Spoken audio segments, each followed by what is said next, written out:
हे दुर्वार्चन हे व्रत दिलंय. या भीमकाला पुत्रही झाला गणेशाच्या कृपेने. त्याचं नाव ठेवलं रुक्मांगद. आता बघा या रुक्मांगदाची कथा भगवत कृपेने झालाय. पण हा रुक्मांगद युवावस्थेत असताना म्हणजे राजकुमार असताना रानात शिकारीला गेला. आणि शिकारीला गेलेला असताना त्या वनामध्ये एक ऋषींचा आश्रम कुटिया बघितली. त्या कुटियात पाणी पिण्याकरता गेला.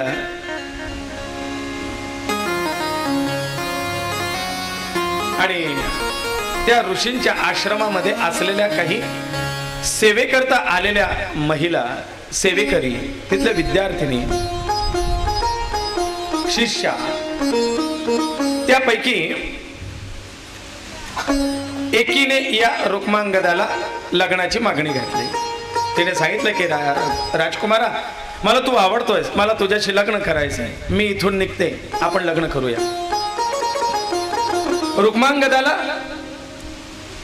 भगवत कृपेची जोड असल्यामुळे त्याने त्या ठिकाणी संयम घेतला आणि त्याने सशेल नकार देऊन तो आश्रमातून परत निघाला. हिची इच्छा होती की माझा विवाह रुक्मांगदाशी व्हावा. हे सगळं इंद्राने बघितलं होतं. आणि इंद्राने जसं अहिल्याला चोरून भ्रष्ट करण्याचा प्रयत्न केला तसं याने रुक्मांगदाचं रूप घेतलं आणि रुक्मांगदाच्या वेशेत तो त्या आश्रमामध्ये आला आणि त्याने हिच्याशी संग घेतला. त्या ऋषी पत्नीला एक पुत्र झाला. तिला आनंद हा होता की एक राजपुत्र हा माझा पती आहे आणि हा राजपुत्राचा मुलगा माझ्या पोटी जन्माला आलाय.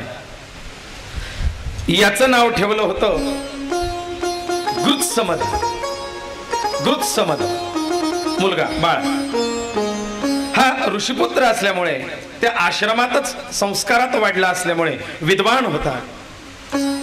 एकदा राजसभेमध्ये अत्री वसिष्ठ आदी श्रेष्ठ ऋषी शास्त्र चर्चेसाठी बसलेले असताना हा गृत्समद सुद्धा त्या शास्त्र चर्चेमध्ये सहभागी झाला आणि एका शास्त्रीय अडचणीवरती शास्त्रार्थ देण्यात त्या ऋषींच्या नंतर ज्या वेळेला गृत्समदाने आपली बाजू मांडली त्यावेळेला त्याची बाजू श्रेष्ठ ठरली. परंतु त्याला मध्येच अत्री ऋषींनी थांबवलंय. गृत्समदा थांब, तुला शास्त्र चर्चेमध्ये तुझं मत देण्याचा अधिकार नाही. म्हणले का? म्हणले तू राजपुत्र आहेस, तू ऋषीपुत्र नाही. आणि इथे बहुऋषी मतम, इथे ऋषींचं मत विचारात घेतलं जाणार आहे, तू ऋषीपुत्र नाही. म्हणले हो.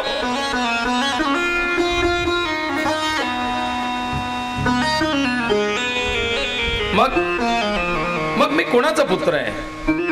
घरी आला आपल्या आईला त्याने विचारलंय. म्हणले माते मी पुत्र कोणाचा?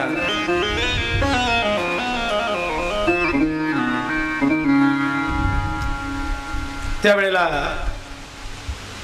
ती गडबडली. ती म्हणली ऑफकोर्स तोच होता रुक्मांगद. तिला काय माहिती इथे इंद्र येऊन गेलेला आहे. परंतु ज्या वेळेला या गृत्समदाची भेट नारदांना होते आणि नारदांनी खरं चरित्र त्या ठिकाणी वर्णन केलंय. गृत्समदा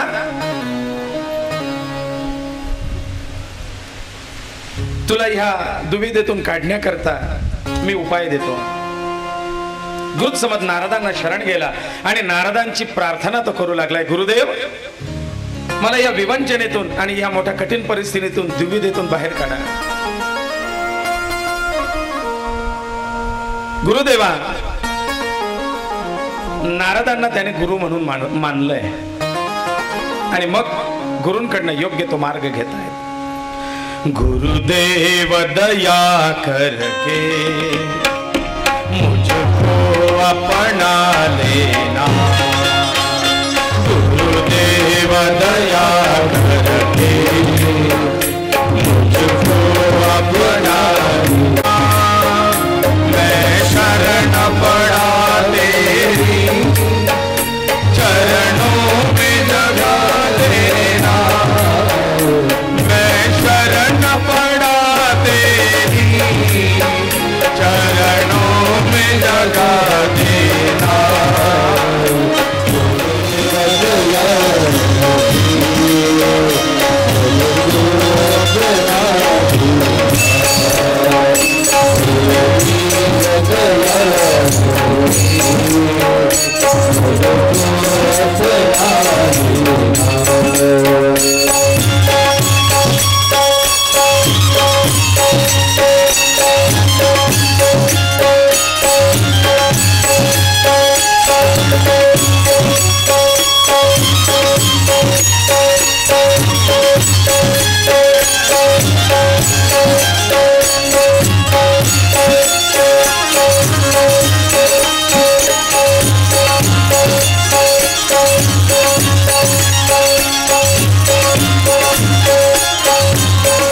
सांगितली गेली अहिल्याची,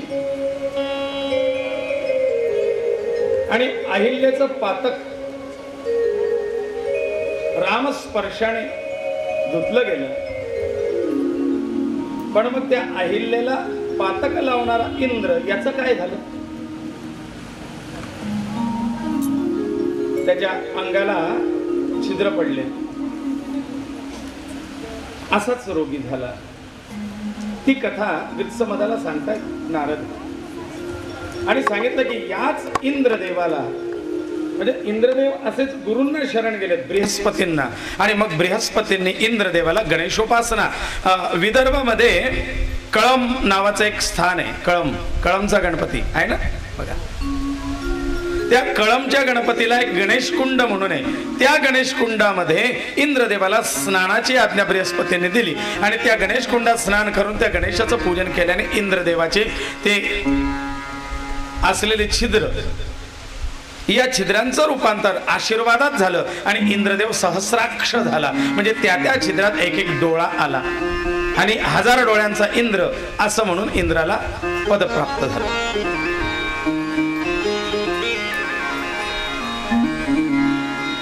या कदंब क्षेत्रात हा जो गणपती आहे याचं नाव आहे चिंतामणी.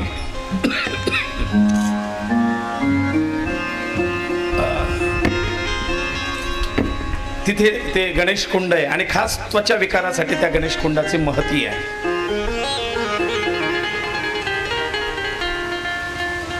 चारुहासिनी माता, वडील भीमक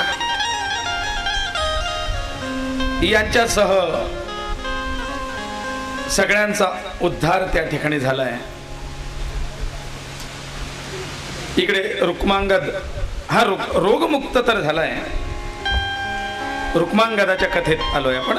रुक्मांगदातून या गृत्समदाची कथा सांगितली. रुक्मांगद आता रोगमुक्त झाला.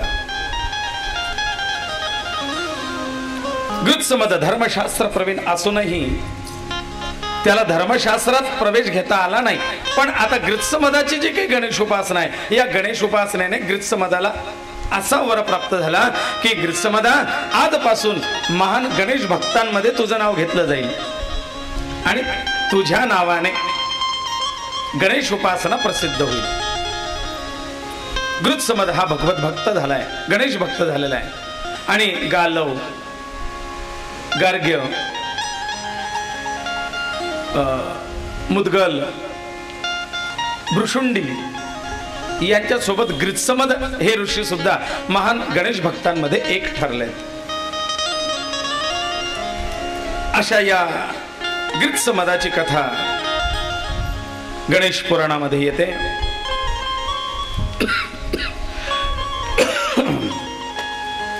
पुढे गृत्समदाला हाच गृत्समद याच्या एका शिंकेतून एक जीव उत्पन्न झाला असुरी. म्हणजे हे जे पाप आहे हे पाप शिंकेतून दूर केलं, आणि ते पाप जसा सोमराजाचा पाप पुरुष बाहेर काढला होता तसा या गृत्समदाचा पाप पुरुष बाहेर काढला, आणि त्याच्यातून जन्माला आला. त्याचं नाव आहे, त्याला नंतर नाव पडलं जे तुम्हाला माहिती आहे. एक पुत्र जन्माला आला होता, आणि या पुत्राने सुद्धा आपल्या वडिलांप्रमाणे गणेश उपासना करून गणपतीकडनं एक वर प्राप्त केला अमरत्वाचा. परंतु अमरत्व दिलं नाही, गणेशाने त्याला 3 नगरी दिल्या, एक तांब्याची, एक चांदीची आणि एक सोन्याची. आणि ही 3 नगरी त्याला प्राप्त झाल्यामुळे त्याचं नाव पडलं त्रिपुर. तो त्रिपुरासुर जो झाला तो त्रिपुर. या 3 नगरी गणेशाकडनं प्राप्त झाल्या, आणि सांगितलंय की जोपर्यंत एकाच बाणात या 3ही नगरी भेदल्या जात नाही तोपर्यंत तुला मृत्यू येणार नाही. आणि ते त्रिपुर 3 नगरी ट्रँगल मध्ये बसवलेले होतात. आता तुम्ही इकडे बाण माराल तर इकडे जाणार नाही, इकडे बाण मारला तर इकडे जाईल, इकडची भेदली जाणार नाही. कुठल्या शस्त्राने आसराने कुठल्या पद्धतीने हे ट्रँगल एका वेळेला छेदले जातील. मग त्रिपुराला वाटलं मी अमरच झालेलो आहे.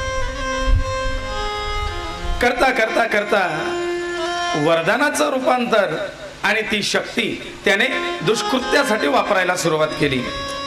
आणि असा हा त्रिपुर आता देवादिकांना सुद्धा त्रास देऊ लागला, ऋषीमुनींना त्रास देऊ लागला, स्वतःला तो अमरच समजतोय.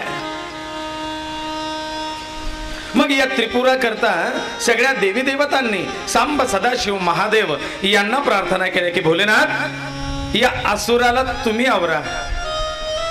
महादेवांनी तयारी केली, युद्ध केलं, परंतु या त्रिपुराला आवरलं जात नाही. महादेवांना नारद सांगतात की देवा हे त्रिपुर गणपती बाप्पाने दिलंय आणि ते एका वेळेला ज्या वेळेला ती काही पूर नष्ट होतील त्या वेळेला खऱ्या अर्थाने हा त्रिपुर नष्ट होईल.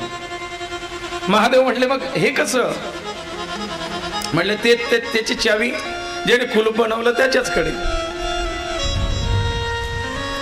महादेवांनी 10 वर्ष पंचमुखी, मी सांगितलंय सुरुवातीला, युद्धाची देवता दशभुज आणि पंचमुख असा गणपती आहे, तो युद्धाचा कारक आहे, युद्धाची देवता आहे. त्या पंचमुखी दशभुज गणेशाची 10 वर्ष महादेव उपासना करतात आणि मग त्यांच्याकडनं ही चावी घेतात की त्रिपुर भेदन कसं करायचं.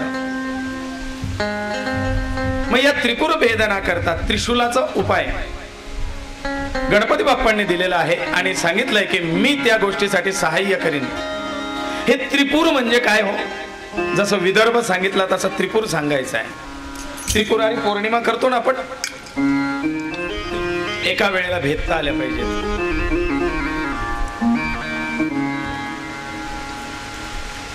तो त्रिपुर तुम्ही आम्ही आहोत. 3च गंमत मी सुरुवातीला सांगितली, आपण पुन्हा 3 वरती आलोय. आजचा 3रा दिवस आहे म्हणून. मग हे त्रिपुर एक तांब्याचं, एक चांदीचं आणि एक सोन्याचं असे त्रिपुर आहेत. तांब्याचं सॉरी, लोखंड, चांदी आणि सोनं असे 3 पुर दिले होते.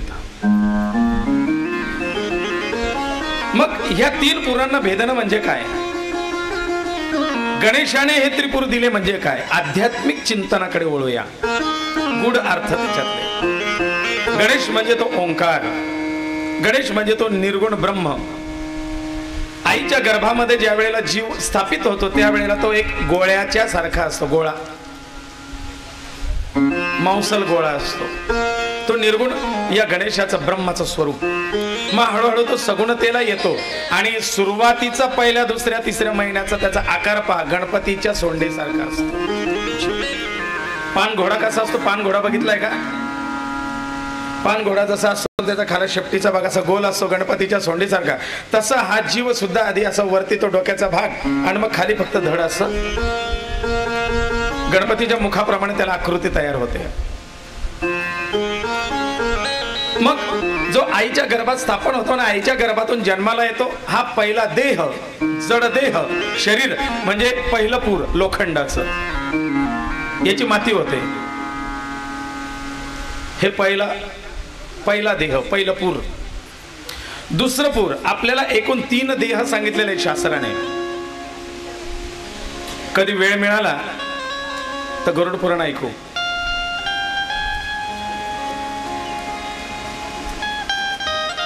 असंच मोठ्या मंडपात तुम्ही म्हणाल गरुड पुराण कोणी गेल्यावरती ऐका, कोणाला जायची कशाला वाट पाहता. गरुड पुराण हा भागवत पुराणासारखा श्रेष्ठ विषय आहे. मी तर म्हणतो भागवतापेक्षा 1 पाऊल पुढे गरुड पुराण आहे. कारण भागवत हा ग्रंथ शुकदेव राजा परीक्षितीला सांगतात, परंतु गरुड पुराण हा स्वयं नारायण गरुडाला सांगतात. म्हणून तो 1 पाऊल पुढे आहे, पण ऐकायला सगळे मागे आहेत. आमच्याच ब्राह्मण समाजामध्ये शोकांकित आहे की ती गरुड पुराणाची पोथी बाहेरच्या खुंटीला टांगलेली असते, दाराच्या बाहेर. मीच माझ्या सख्या चुलत बहिणी करता लहान होतो त्यावेळेला मुलगा पाहायला गेलो त्यांच्याच विदर्भात. आज विदर्भ 3 याच्याच भोवती फिरतोय आपण. है तर त्या ठिकाणी ती झोळी बाहेर टांगलेली होती. आमच्या दादांनी विचारलं, का हे काय? नाही म्हणले ती भिक्षेश्वरी, भिक्षा मागायची झोळी एकादशी वगैरे सांगितल्या जायच्या पूर्वी, ती सदैव भिक्षा भरलेली असायची म्हणून त्याच्यात थोडेसे दाणे असतात आणि ती तिथे ठेवलेली, ती भरलेली असावी, ती रिकामी करू नये. बरोबर आहे. मग आणि ही पोथी म्हणले ती गरुड पुराणाची आहे, ते घरात ठेवत नाही. मला तेव्हा तर काही कळालं नाही, पण मी आता म्हणतो की आपल्याच ब्राह्मण समाजामध्ये हे गैरसमज आहेत की गरुड पुराण हे अशुभ आहे, ते घरात ठेवत नाही. मी कित्येक आपल्या कळंबेश्वर महादेव मंदिरात कोणीतरी टाकून दिलेल्या गरुड पुराणाच्या पोत्या करून घेऊ. अरे गरुड पुराण वाचलं पाहिजे.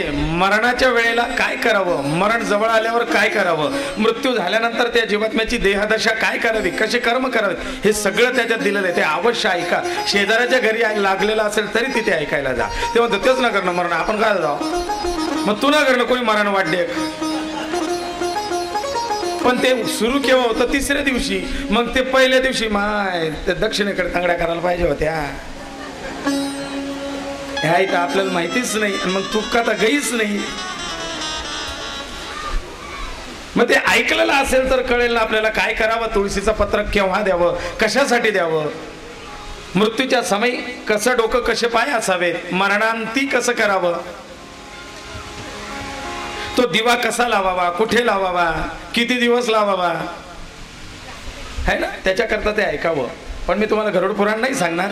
फक्त गरुड पुराण नाही तर गरुड पुराणासारखा ब्रह्मवैवर्त पुराण, भविष्य पुराण, विष्णू पुराण, नारद पुराण आदी ग्रंथांमध्ये या मृत्यू आणि जीवात्मा याच्याबद्दल जे काही शास्त्रार्थ चर्चा आहे, या सगळ्या पुराणांच्या चर्चा एकत्र करून तुम्हाला सांगेल. आणि त्याचं नाव असेल मृत्यूनंतर जीवात्माचा प्रवास.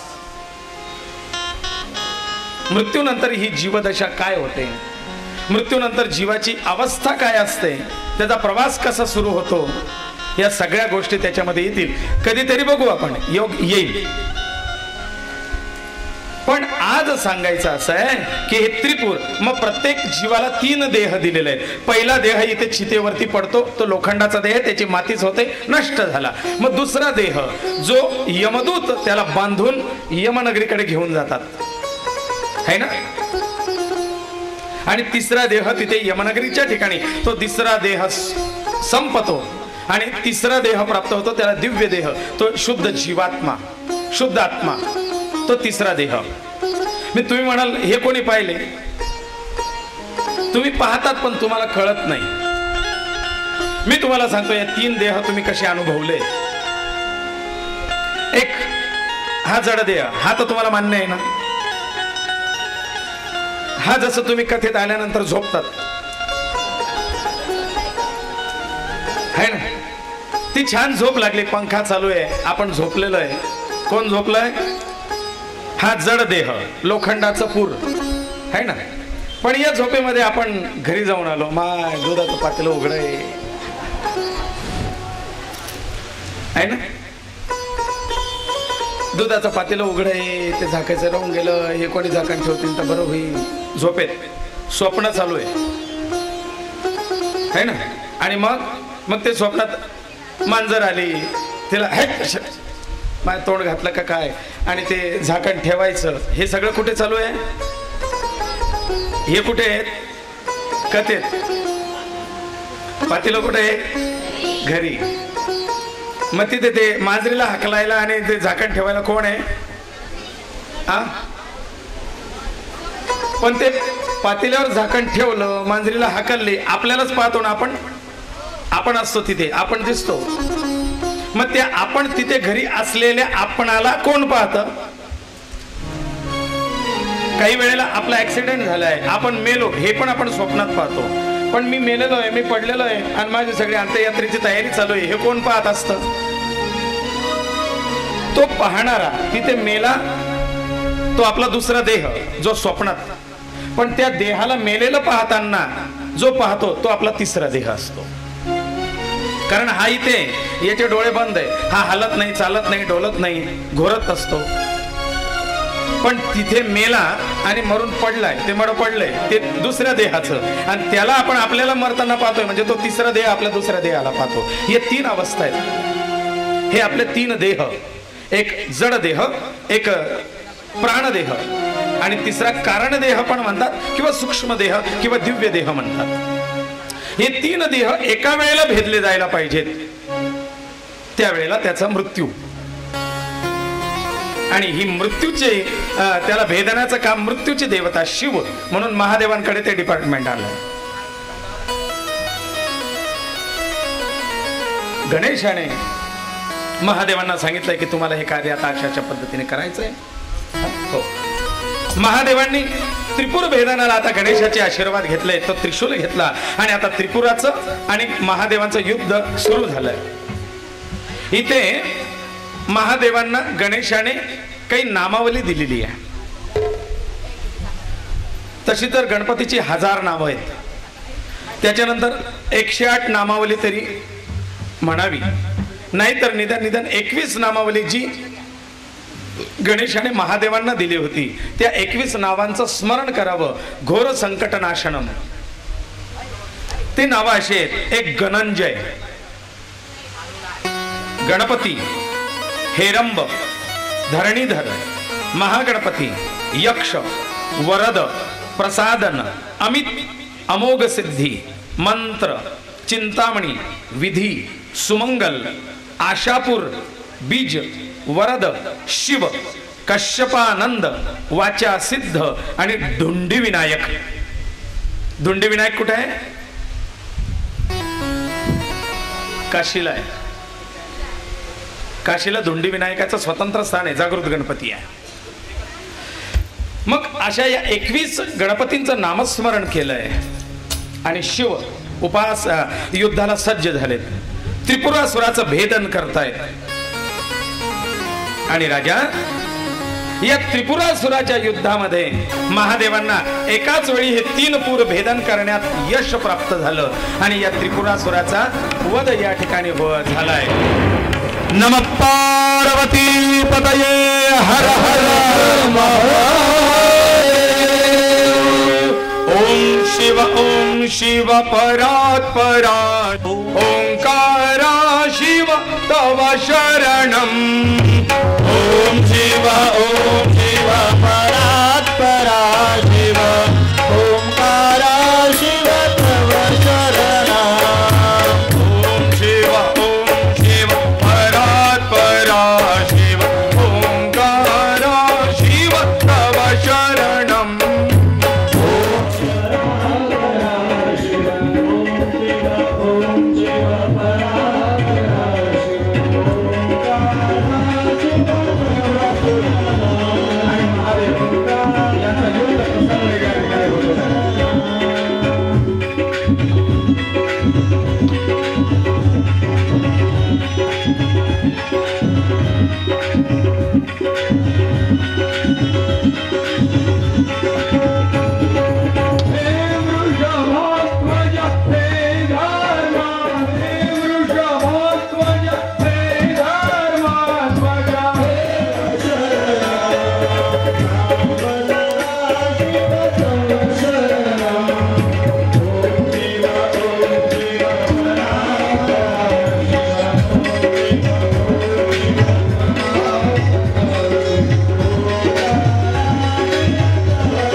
एक आरतीची तयारी करा, तोपर्यंत इकडे कवी महोदयांना आपण संधी देऊया.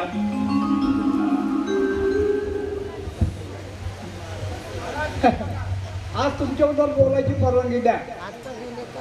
भारतीय संस्कृतीला संस्काराचं कोंदण आहे. जसं हिऱ्याला कोंदण असतं, भारतीय संस्कृतीला संस्काराचं कोंदण आहे. काही काहीकडे सागराला आणि महिलांना बरं का मर्यादेचं बंधन आहे. निस्वार्थ समाजसेवेला देहाचं चंदन आहे. निस्पृह प्रेमाला हृदयाचं स्पंदन आहे. आणि आमच्या घनश्याम गुरुजीच्या नावामागं चारित्र्याचं गोंधन आहे. आणि अशा या हरिभक्त परायण शास्त्रीचा माझं त्रिवार वंदन आहे, माझं त्रिवार वंदन आहे. आज आमच्या पूजाताई बघा कोर्टाच्या वकील आहेत, पण त्या ठिकाणी यांनी सुंदरसं या ठिकाणी सादरीकरण केलेलं आहे आणि त्या रोजच करतात, कोणतीही अपेक्षा न ठेवता. आणि आज विशेष सांगायचं म्हणजे आज अण्णांचं आमचं प्रेम कसं जमलं. आता आमच्या ताई निघून गेल्या, अण्णा एकटे राहिले, पण अण्णाला आम्ही सांगितलं, अण्णा तुम्ही स्वतःला एकटं समजू नका, ही सगळी जनता तुमच्या पाठीची. बघा एकदा मागं वळून किती जनता तुमच्या पाठीशी आहे, तुम्ही स्वतःला एकटं. मग आम्ही म्हणलं आमचे हे बंध कसे आहेत, बंध म्हणजे एकमेकाला बांधून घेतलेले हृदयाचे बंध, त्याला आम्ही मैत्रीचे बंध नाव दिलं. आणि आमची ही मैत्रीची बंध असं आहे, मैत्रीचे बंध प्रेमाचा सुगंध, मैत्रीचे बंध प्रेमाचा सुगंध, निरागस मैत्रीचा लुटावा आनंद, जन्मोजन्मीचे जुळावे ऋणानुबंध, जुळावे ऋणानुबंध, आनंद. मैत्री ज्येष्ठांची करावी, मैत्री श्रेष्ठांची करावी, मैत्री पालकांची करावी, मैत्री बालकांची करावी, निस्पृह प्रेमाचा जडावा छंद, जडाम करंद, निरागस मैत्रीचा लुटावा आनंद. आधी मन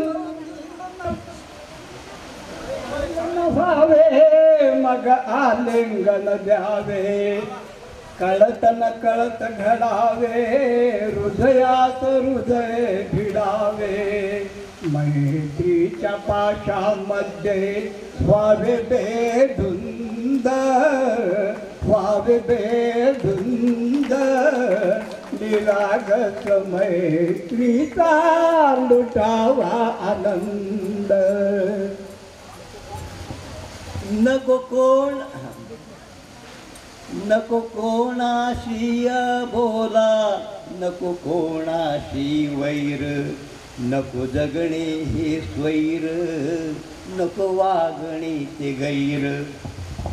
नको कोणाची बोला, नको कोणाची वैर, नको जगणे हे स्वैर, नको वागणे ते गैर. मैत्रीच्या धाग्याचा जपा अनुबंध, जपा अनुबंध, निरागस मैत्रीचा लुटावा आनंद. नको प्रेमाचा गाजा वाजा, नको फुकटचा बँड बाजा, मैत्रीच्या दुनियेचा मी होणार महाराजा. समर्पित जीवन जगावे स्वच्छ निरागस मैत्रीचा लुटावा आनंद. असाच आपल्याला आनंद अजून 22 तारखेपासून लुटायचा आहे आणि येतो एक झाकी आहे. धन्यवाद.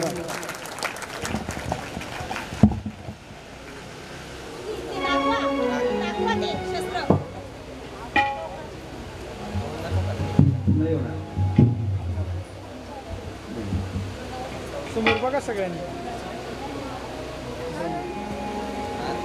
समोर.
भावे सत्कर्म योगे वरदान पावे सर्वामुखे मंगलासरे निरोध तुझे मीठे विको मस्तक जा ठिकाणी तेथे तुझे सद्गुरु कविता पुण्याशी रामाच्या करता आमास जगते रामान धाडी यले ऐसे गान में राम भक्ति करता ऐश्वर्य रे आता धर्म तुझा बोलतिया नम्र के असे इच्छा हो दसिमान से कनकसे आदि हतु सुनासे गोपाल कृष्ण भगवान की सर्वे सुगण संतु सर्वे संतोषा सर्वे नारायण